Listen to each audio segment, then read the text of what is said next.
On this week's episode, we're talking why DC is so interested in a Joker prequel, what Black Panther will do at the box office, plus is Cloverfield paradox the wave of the future for bad filmmaking? All this and more as we once again delve into the pop culture cosmos.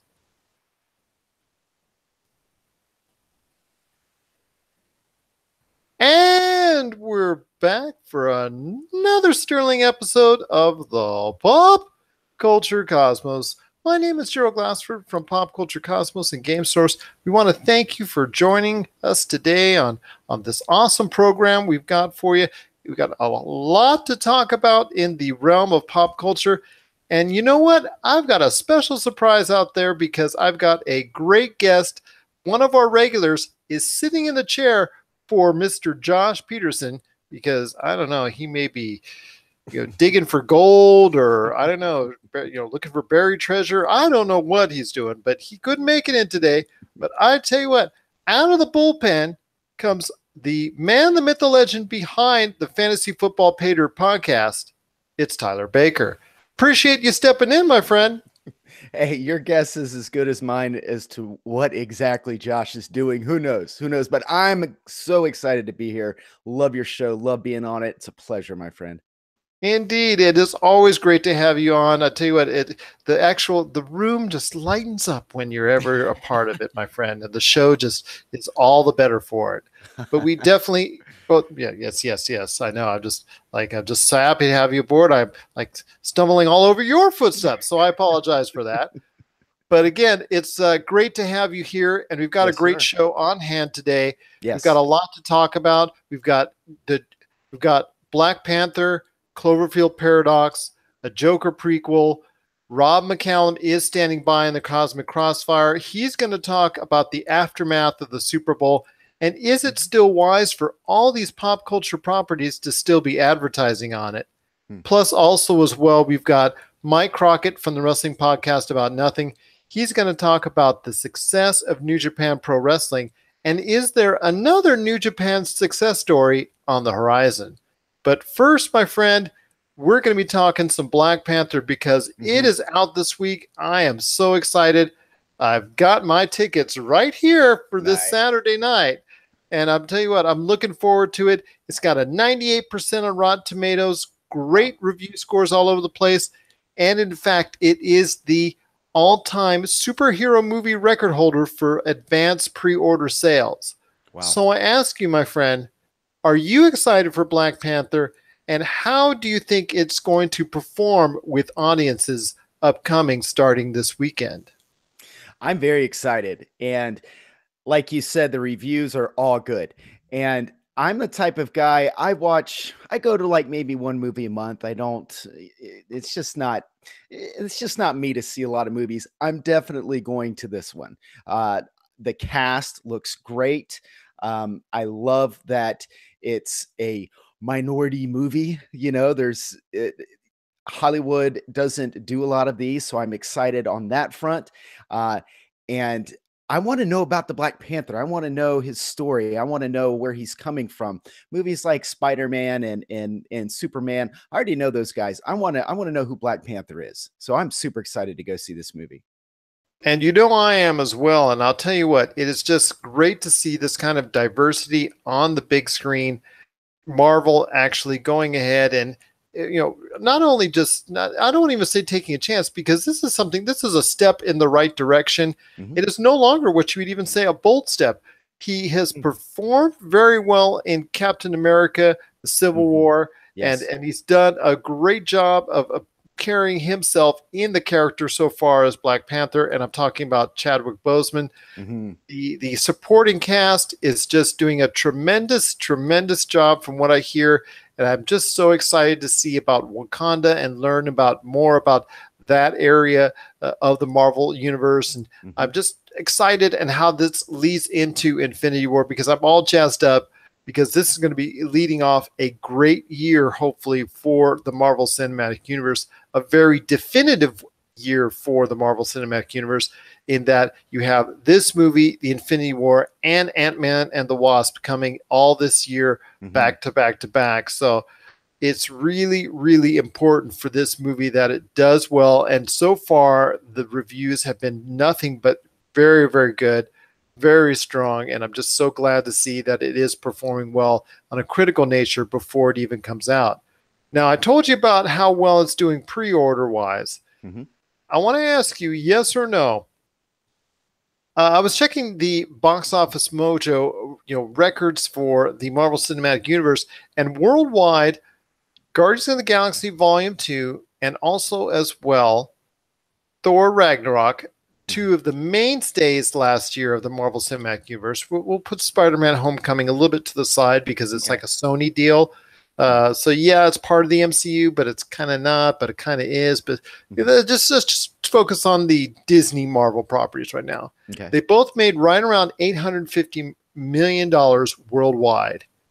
Do you think, yes or no, that Black Panther, with all the hype and all the interest going into it, will still be able to garner that much income? Or do you think it might fall a little bit short, or might even go higher to even being a billion-dollar movie? Wow. I would say yes. I think $1 billion. And I think is as long as it's a good movie, and we're hearing that it is. But I saw Guardians of the Galaxy 2. It was a great movie. So the studio is showing that they can create really good movies, and this is something new, fresh. I think it's going to. I think it's going to break records. I think it's going to be huge. Well, I'm not going to say I differ from you on that, because right now I will say this: Iron Man 3 and also as well Captain America: Civil War. Although, can you really consider Captain America: Civil War a solo outing when it really isn't? No, not but at all. Not at all. But Iron Man 3 is the leading singular Marvel Cinematic Universe title that's garnered over $1 billion at this point. Not Guardians of the Galaxy, not if you take out Captain America: Civil War, not the Winter Soldier, not the Thors, not the Ant-Mans. None of them have garnered over $1 billion if you don't include Civil War, but you also include Iron Man 3.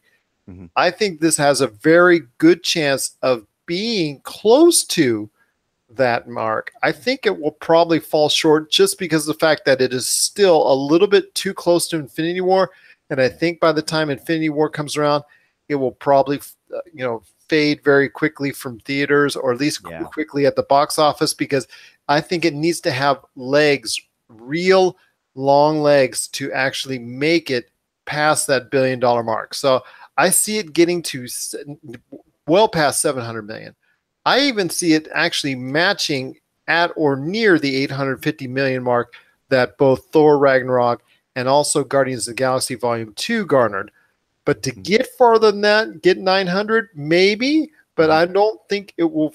I think it will fall just short of $1 billion. But you know what? Even if it only garners 600 or 700 million, that is a huge win. Yeah, that's a huge win. Absolutely. And Marvel is showing that Marvel's making great movies. They're making really, really good movies, and they're going to keep that momentum going. So, whether Black Panther does break records or not, from what we're hearing so far, it's definitely continuing that momentum for Marvel, and it's a good thing. That is indeed, and I'm just so happy that this movie is coming out. I'm more interested than ever to find out more about this character. Yeah, I'm got excited. As I said to the guys from the Voice from the Underground podcast the other day, I just got my Black Panther T-shirt. I'm going to be rocking it comes Saturday night when I go see the film, and I hope everyone out there gets a chance to see this film, because I really think it's going to do not only very well at the box office, but the social media and all that, the good word of mouth. I think it's going to spread real well for this movie, and I definitely think it's going to be the movie to beat for them in the many weeks in the future. And I'm just so happy for Marvel and all the actors and all the people involved for this film, because I think it is a movie that is long overdue in the making. And I think it will lead to more great things in the future. We were talking again about with the guys from the Voice from the Underground podcast about Black Adam with The Rock coming at some point in time, being another African American that's going to be in the spotlight as far as a superhero movie is concerned. But and then it all goes back to Blade. You know, that was just such a great film in its own right. And you saw the sequels that spawned off of it. I'm kind of sad that he isn't part of the Marvel Cinematic Universe at this point in time, but that's a different story altogether. But I will say this, that I'm so excited to see the Black Panther movie coming out this week with all the hype and all the good word. And I think this will help also as well films that don't have the traditional lead characters. And I'm talking about movies like Wonder Woman 2 that'll be coming out, also Captain Marvel, and also possibly even a Black Widow movie if it comes to fruition. I heard it's possibly being in development, and I'm just hopeful that will happen, because I really love that character as well. But we'll have to wait and see. It is coming out this Friday. I know we're really excited for it, but any last thoughts, Tyler, on the upcoming hit we think that is Black Panther? Well, let me ask you, can you recall a movie having this type of hype coming out? Because I can't, because I've heard nothing but good things about it. It seems to me that Marvel's really, really pushing this one. Like, they want this to make a big splash. And can you recall a movie that they've pushed this hard? Well, I will say this: they've really done a great job of marketing it. The trailers have really hit a note with all that's going on, and it's really become probably the best part about it is the trailers have really done a great job of selling the film in and of itself without exposing too much. I agree with you. This is probably one of the best sell jobs Marvel has ever done. It's probably one of the best sell jobs for a film in a long, long time outside of the Star Wars universe.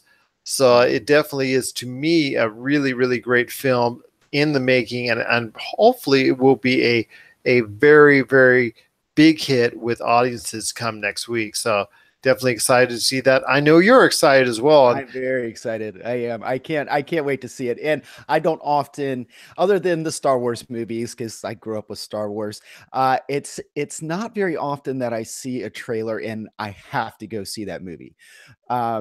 This one, I have to go see it. You and I both. And I tell you what, it's just going to be a great thing to see. And I hope everyone out there does get the chance to see Black Panther and hopefully gets everything that they want from it. What are your thoughts on Black Panther? How do you think it will perform at the box office? Do you think it will match the success of Thor Ragnarok and Guardians of the Galaxy Volume 2? Or do you think it will go beyond it or maybe below it as far as what it will do come next week, the week after, and whatnot? Or do you think it will hit the magical numbers that Disney and Marvel needs it to make? Share us your thoughts, popculturecosmos@yahoo.com. Also as well, Pop Culture Cosmos, Humanity Media, Game Source, and you know what? Fantasy Football Pater Podcast on Facebook and Twitter as well. Facebook and Twitter as well. It's going to be a great podcast we have for you. Like I said, we've got Rob McCallum standing by in the Cosmic Crossfire. He's going to be talking a little bit about the aftermath of the Super Bowl. We're going to be doing a little bit of a retrospective and talking about if Super Bowl time is still a great time to go and show off your pop culture projects. But first, we've got a great song from our good friend Chad and Hyperschmidt. This is About to Win, and this is the Pop Culture Cosmos. And we're back with Pop Culture Cosmos. We truly appreciate you being part of the broadcast. This is Gerald Glasser from Pop Culture Cosmos and Game Source. Just want to make sure that everyone knows out there how to get our great shows on Monday and also on Friday as well with the PCC Multiverse. Just got to make sure you check us out every Monday night, 10:30 p.m. Eastern, 7:30 p.m. Pacific on the Podcast Radio Network. Also, Friday, 7 p.m. Eastern, 4 p.m. Pacific on the Podcast Radio Network as well. But of course, you can also catch us on Tuesdays and Thursdays on the Western Reserve Digital Broadcasting Network. And then on Wednesdays and Saturdays, you can catch us on Gray Cloud Radio. On Mondays and Fridays, if the times are not right for you for the Podcast Radio Network, we are on the Awesome Croc radio station out of Canada. That's just great to have them aboard as well. And on Sundays, we're back to back with episodes on Good Talk Radio, part of the Cutting Edge Radio Network. And if you want to download our show, we're just on everything that's out there that you can get a podcast platform on, including Apple Podcasts, Podchaser, Podbean, the ESO Network, the Tangent Bound Network, the Gun Geek Network as well. And among those are included in the over 20 different ways you can download our podcasts each and every week. And if you decide to download them and subscribe to those channels, hey, we always throw in some bonus content just for listening. This guy right here, he's got a great show. That's the Fantasy Football Pater podcast. Tell us what's going on with your awesome podcast, the Fantasy Football Pater podcast, and all the great things that are upcoming for that show. Well, we're gearing up for next year's the next NFL season, and we're going to be the next month. The next 2 months, I'm going to be, because I don't watch a lot of college football, I'm going to be looking at some of the players that are going to be coming into the draft this year. Going to just keep up with coaching changes in the NFL as coaches move around, schemes change, players' roles in those schemes change. So, coaches come back and forth to the Colts and don't want to go to the Colts and like to go back to the Patriots and whatnot. Yeah, I know what you're talking about. Yeah. So while football season is over and fantasy football is over, we're still doing our homework and keeping an eye on these things, because going into the NFL season when there are a lot of question marks, you really have to be up to date with what's going on and who's going where and what those scheme changes are going to mean for the players that you might want to have on your fantasy football team. So even though it's not the NFL season, it's still football. Well, I will say this. Good luck trying to break down all those 50 quarterbacks that are going to be at the near or the top of the draft coming up, because it seems like everybody wants one of those quarterbacks. I'm not convinced any of them will be the magic elixir for those teams, but hey, the Browns will keep throwing at it. And it reminds me of that old game that I used to have. It wasn't darts, but it was something like that, where you hanged up like a little carpet on the door and you would throw these balls with Velcro on them. Yeah, and you throw them, and eventually one would stick. So I'm assuming that's the plan that the Cleveland Browns are going for, and I know the New York Giants and all that, those other teams that are looking for a quarterback. There's plenty that's going to be available at the top of the market, and I know you're going to be looking at it real soon and looking at it in detail. There are, and we just saw Jimmy Garoppolo, who's started all of 6-7 games in his career, is now the highest paid player in the NFL. That's the NFL free agent market right now. If there's even a moderately talented quarterback, they're going to throw a lot of money at him. And that they will indeed. It's good to be Kirk Cousins now, I guess. I know. Yep. Well, that's definitely great to hear. And remember, check out the Fantasy Football Pater podcast if you want to get the leg up on your fantasy football draft and your fantasy football team. You keep in touch with it every week during the season, and it's a great listen to indeed.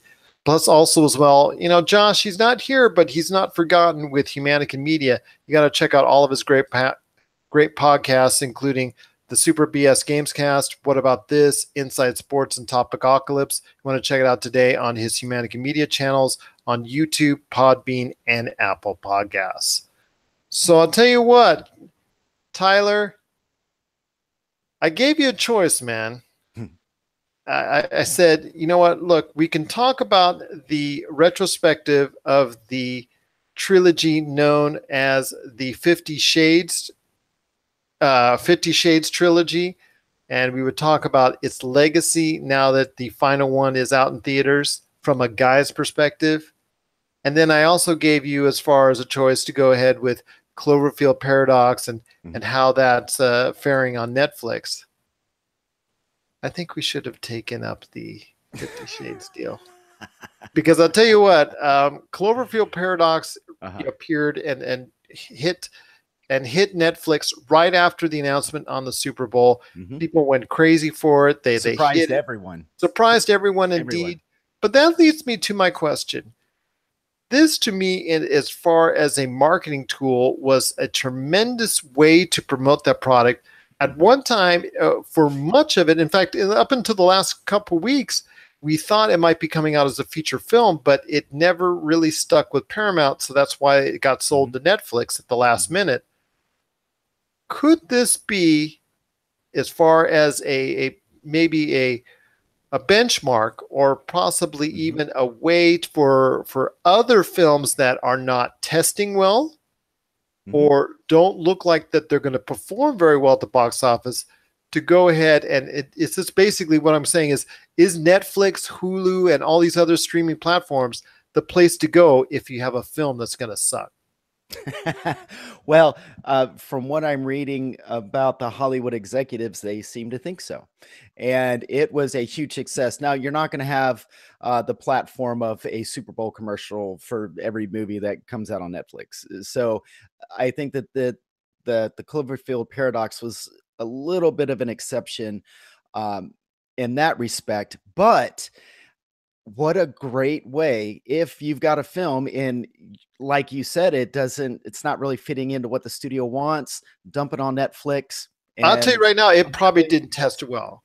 It probably did not test well. It looks like I saw the movie as well last night. Okay. It stinks. It really does stink. And I'm just think that they were very, very smart as far as J.J. Abrams, obviously seeing that this movie was not going to do very well with audiences. Maybe it'd be like just a 1 week does okay, but then after that it tanks because of bad word of mouth. And I think that was a very, very strong move by heading it into Netflix without ever seeing the light of day in theaters. Yeah, and they've been sitting. They shot this movie in what, 2016. So they've been sitting on it, and I read it's been called 3 different things: the God Particle, yeah, and you can kind of see some of that patchwork in the film. In fact, it's odd. The entire film, if you can make it make sense, really all came down to almost in the background there was an interview with a guy, and he was explaining about all the things that could go wrong and the rip in space time, and it could affect past and present and all that stuff. If you take that 30 seconds of that movie out, and in my opinion, the entire movie doesn't make sense, because it doesn't. Some of the things that happen in that movie, like with the arm and worms exploding out of this guy, it just didn't make sense to me. But I will say this, even though I didn't think it was great, and like the timeline was really messed up with the other Cloverfield movies, all that, I still enjoyed watching it. Even though it wasn't a great movie, I still was entertained by it. And see, that's a credit for Netflix, because most people are more tolerant of bad films when they don't have to pop down $10, $15, $20, $30 on it, and they can just go ahead and get a part of the Netflix programming. Like, for instance, today I was torn whether or not I should see Terminator Genesis, which is rated an extremely awful film. But I haven't seen it because I've seen the entire Terminator series except for that, but I haven't yet seen it, but it was free on television. So I'm thinking maybe I should sit down and see it. I did not want to pay a dime for it in the theaters. So sure, this leads me to believe that this is going to be the wave for films that do not test or do not test well, or do not look like they're going to market themselves well.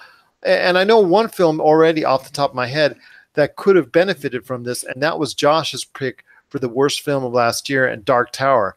If that film could have been going on Hulu or Netflix, I think that film would have been infinitely more successful than it was, because it would have gotten more word of mouth, more buzz from being on a streaming platform instead of failing at the box office like it did.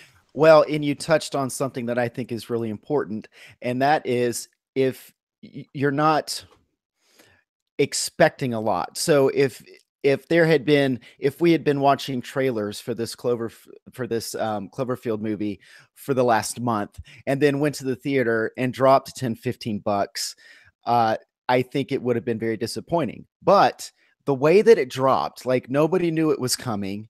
It was just all of a sudden there, and of course the Super Bowl ads really helped.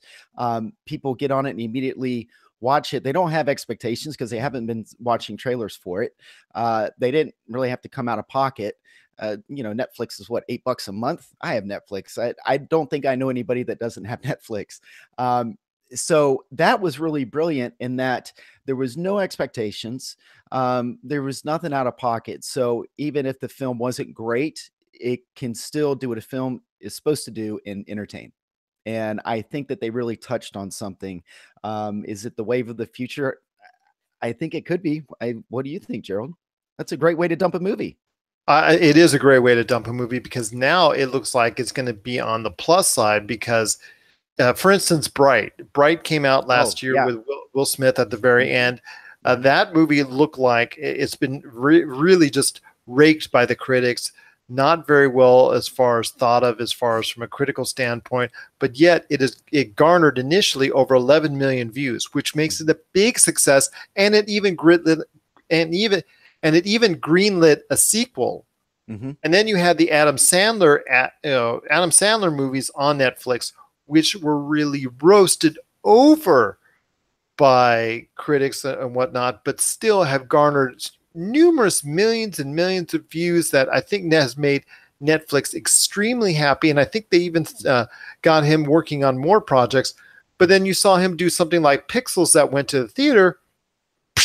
It was a bomb, and my gosh, it's already out on TV the next day. Yeah. Now you've got the Cloverfield Paradox, a movie which for some reason looked like for all intents and purposes probably did not fare very well. Some execs, the J.J. Abrams or somebody at somewhere said this movie is not going to work when it hits theaters, and had the foresight to go ahead at the last minute, veer it into streaming services, do that brilliant marketing plan at the Super Bowl.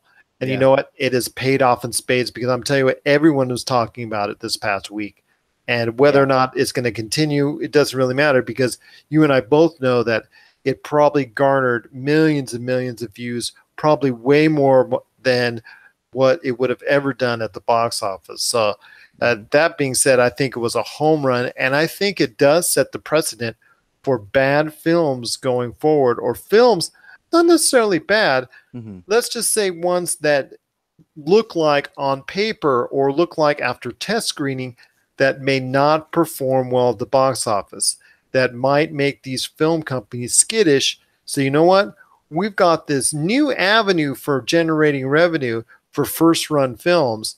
Why don't we put it there and see what we can do with it? And I think that's just a great idea. I salute everyone involved in making that decision, for doing that. And I believe it does set the precedent for the future for films that look like on paper will not perform at the box office. And if you can avoid the high expectations on a film that's not great, it actually endears people to the film more. I loved Bright. Now, there were some things about the movie where I'm just kind of scratching my head and like, okay, that's weird, or maybe they didn't explain some things well enough. But after watching it, I was a little surprised. I was like, go Netflix. I enjoyed it. For me to enjoy a movie, the movie doesn't have to be perfect. It just has to entertain. Bright definitely did that. Cloverfield Paradox, I liked it enough. There were some things that just didn't quite add up, but there was also some really good suspense in it. There were some things where some things were happening that I didn't understand, like the guy's eyeball, and there was just some really weird stuff. But spoilers there for everyone out there. Spoilers. But I will say this: here's another slight spoiler. If you're on the Cloverfield station and you're in another dimension, don't be alone. Yeah. or you will experience every horror trope that's out there while Yeah. doing so. Yeah. I wish Paradox would have fallen more in line with the other Cloverfield movies. It didn't, but it did help to explain the origin of these monsters, even though they originated in the future of when they actually came to Earth. That was weird. But again, getting back to that 30-second clip of the guy being interviewed, and if, if I mean, thank God for that 30 seconds, or I would have had absolutely no idea what was going on at all. But that's still if it takes a 30-second clip to make sure you can tolerate the movie, then that's really just saying something about the entire movie as a whole. Yeah. Now, Cloverfield 4 has already wrapped filming and is scheduled at this point in time to come out later this year to theaters. Okay. At this point in time. But if it doesn't test well like Cloverfield Paradox, I could definitely see a similar path following to Netflix. But I have a feeling Cloverfield 4 will actually still come out on theaters. But I think this does send a message to Hollywood that, hey, if you've got a film that's going to stink it up at the box office, why put it out in theaters? Why spend that why spend that money, for all the celluloid and to put it on, theaters all around the world and pay all that rent and, do all that stuff that you need to, customs and all that stuff. Why not just go ahead, sell it off to Netflix, Hulu, or whatever streaming service you wish and, make a few bucks there. And in the long run, that might actually work out better for your project. Well, it saved the movie because, like we were saying, it had gone through a couple different titles. J.J. Abrams, while they were filming it, I think was doing other stuff, and it just it is kind of a patchwork movie that they did a lot of work on to try to make it a real viable movie. And with what they did with Netflix, I think it was absolutely brilliant. As do I. What are your thoughts on Cloverfield? What are your thoughts on Cloverfield Paradox? Do you like it? Or are you like me, where you just thought it would just stunk up the joint? But I am impressed. But are you impressed like me that actually the move that was made, that it went to Netflix instead of really becoming a box office dud at theaters? Share us your thoughts, popculturecosmos@yahoo.com. Also as well, Pop Culture Cosmos, Humanity Media, Game Source, and Fantasy Football Pater podcast on Facebook and Twitter as well. When we come back, we've got Mike Crockett from the Wrestling Podcast About Nothing. He's stopping by to talk a little bit about New Japan success, and is there another New Japan success story on the horizon? He's going to share his thoughts and a little bit more when we come back. This is the Pop Culture Cosmos.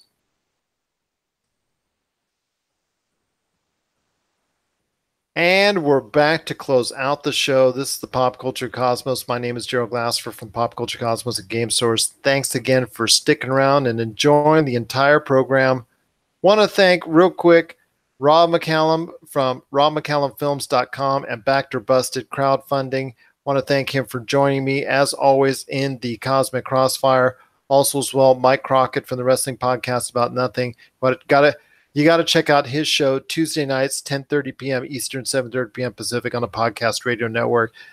Both of them, I just appreciate them for their time and energy and dealing with me for a segment on this show today. And like Tyler as well. Tyler, I will ask you this before we head on out. Mm-hmm.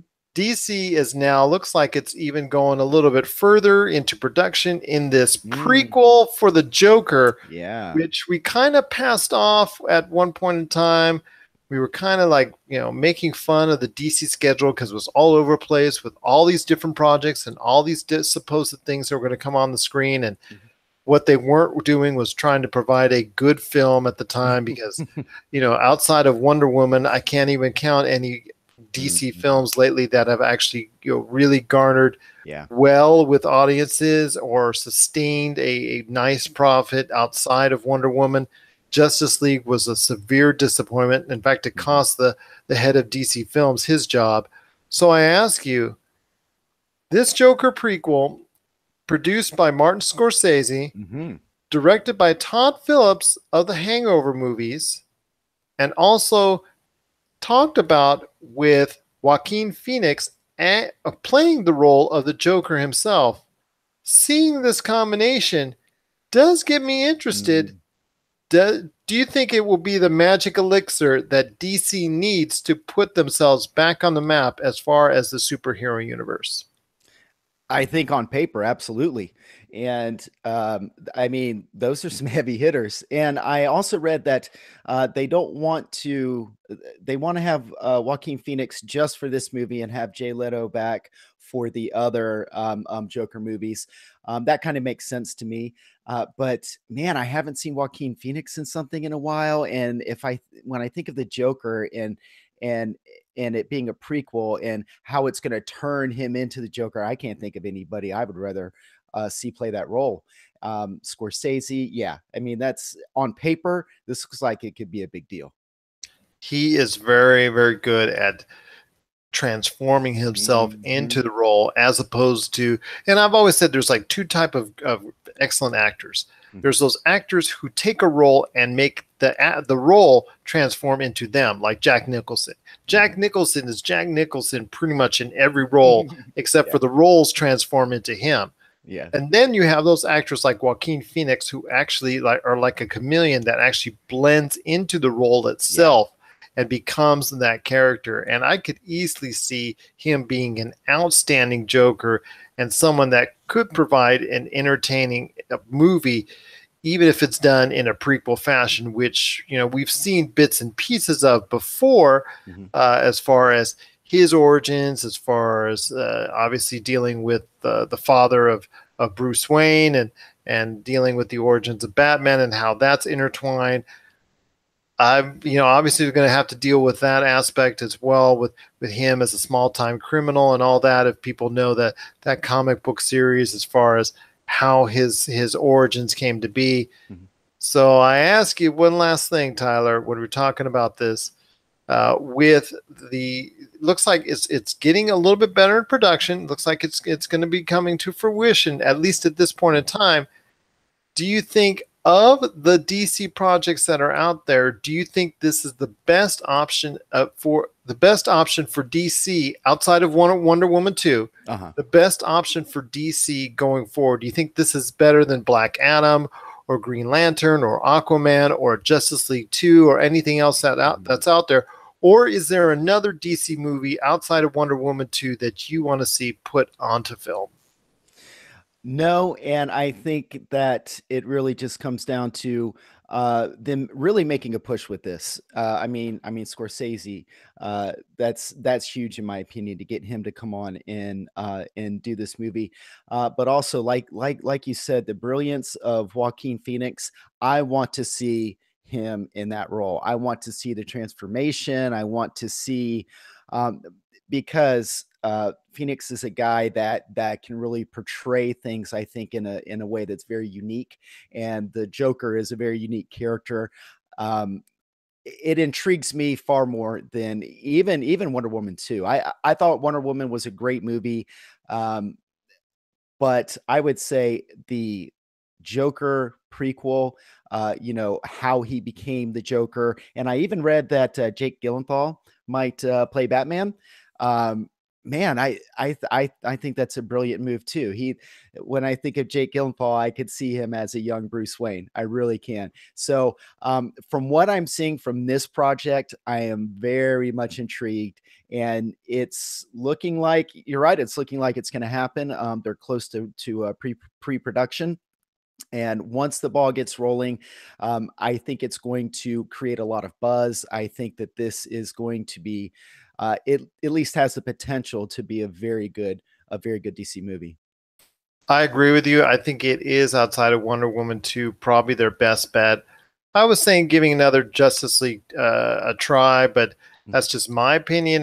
But I definitely think this, probably from a grittier standpoint, almost like the Christopher Nolan movies with the Batman's gone by.